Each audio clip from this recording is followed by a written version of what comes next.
ആ ഹോട്ടലിൽ കയറിയിട്ട് ചായ കുടിച്ചിട്ട് ഞങ്ങൾ പോകും. അപ്പോൾ ഞാനന്ന് പഴംപൊരിയും ചായ പറഞ്ഞത്, വേറെ ആൾ പൊറോട്ടയും ബീഫ് റോസ്റ്റും ഒക്കെ പറഞ്ഞിട്ടുണ്ടായിരുന്നു. അപ്പോൾ ഈ പഴംപൊരി എടുത്തു കഴിഞ്ഞപ്പോൾ പെട്ടെന്ന് അവിടെ വേറെ ആൾക്കാർ പറയുമ്പോൾ ഒരുമിച്ച കൊണ്ടുവന്ന് വെച്ചത്, അതിൽ നിന്ന് പഴംപൊരി എടുത്തപ്പോൾ എന്തോ തട്ടി നേരെ ആ ബീഫ് റോസ്റ്റിലേക്ക് വീണു. അപ്പോൾ അയ്യോ എന്ന് പറഞ്ഞിട്ട് പിന്നെ എടുത്ത് കഴിച്ചു കഴിഞ്ഞപ്പോൾ എന്തോ ഒരു ടേസ്റ്റ്, ഒരു നല്ല സുഖമുള്ളൊരു ടേസ്റ്റ്. ഞാൻ പതുക്കെ ഒന്ന് പൊട്ടിച്ച് അവൻ കാണാതെ പതുക്കെ ബീഫ് റോസ്റ്റ് ഒന്നുകൂടെ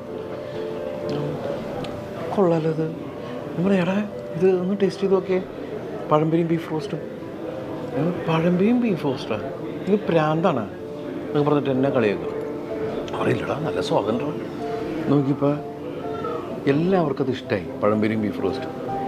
അങ്ങനെ ഞങ്ങളുടെ സ്ഥിരം പരിപാടിയാണ് ഈ ആലപ്പുഴ ഭാഗത്തേക്ക്, തിരുവനന്തപുരം ഭാഗത്തേക്ക് പോകുകയാണെങ്കിൽ നേരെ ബ്രദേഴ്സിൽ കയറിയിട്ട് പഴംപൊരിയും ബീഫ് റോസ്റ്റ് അവരെന്നെ ഇങ്ങനെ ശ്രദ്ധിക്കാൻ തുടങ്ങി. അപ്പോൾ എനിക്ക് തോന്നുന്നത്